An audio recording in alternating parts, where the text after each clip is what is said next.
with our very own ABC News Chief International Correspondent, James Longman. We're so happy you're here from London.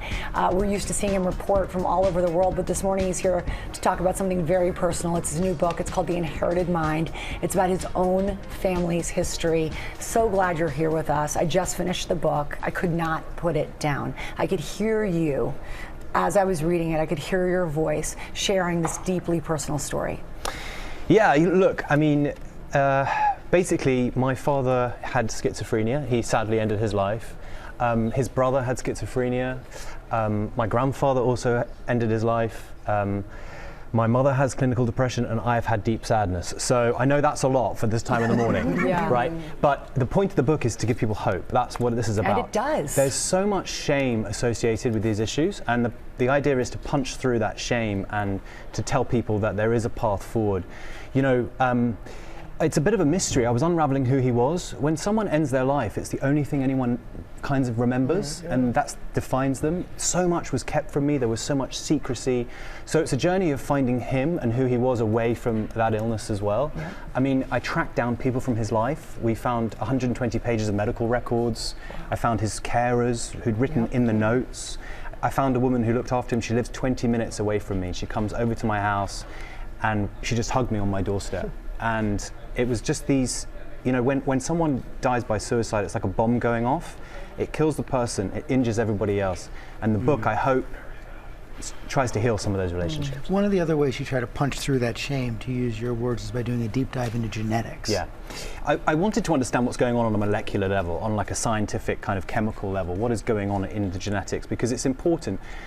Because basically, people can find hope with the idea that their medications might improve if we have a better understanding of the genetics of all this. It's not to stigmatize it, but there are genetic links. You know, it's about 40% genetic predisposition, 60% environment. But what's really fascinating is over the last 5 years, they've made leaps and bounds in this, which will mean there are people at home today who are on antidepressants. And it's like trial and error. You just get given a pill, see if that works. With genetic research, there will be a day when hopefully it'll be much more tailored to the individual. Plus there's the world of epigenetics, which is the 98% of our genetics, which is basically the software. You can turn your predispositions up and down, and you can inherit that capacity. You can inherit the capacity to heal, and you can give the capacity to heal to your children, which is, I think, really beautiful. Yeah, that is beautiful. And you know what is beautiful is your husband, Alex, and I know that you have said how much he has helped you. And just talk about community and how necessary that it is. Look, when people have these illnesses in families, they often get cut off. People with schizophrenia, it sounds scary. It's like a terrifying word. They feel like they're dangerous. But you need family so much, whatever your family might be. And I'm honest in the book that my family was really, really badly injured by this. But Alex, to me, has just like been my savior. I love him so much. And, you know, there he is. He's just the most beautiful human being. And if you find people in your life that can get you through, that's what you need. Community is so powerful. And I do want to add, at the moment, he's going through something appalling. His sister has been in a coma since New Year's Eve.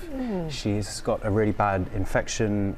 She's fighting for her life. She gave us these on Christmas Day. Each of us have little bracelets with, and she wrote, because she's such a giving person, she gives us gifts all the time. So each of us are wearing these, and George, when you wake up, you will see this and you'll wonder why such a fuss was made for you. But she's such a beautiful human being. But yeah, family, so important. Well, and we're of course thinking of her and your family. And Alex sent you a message. Let's take a look.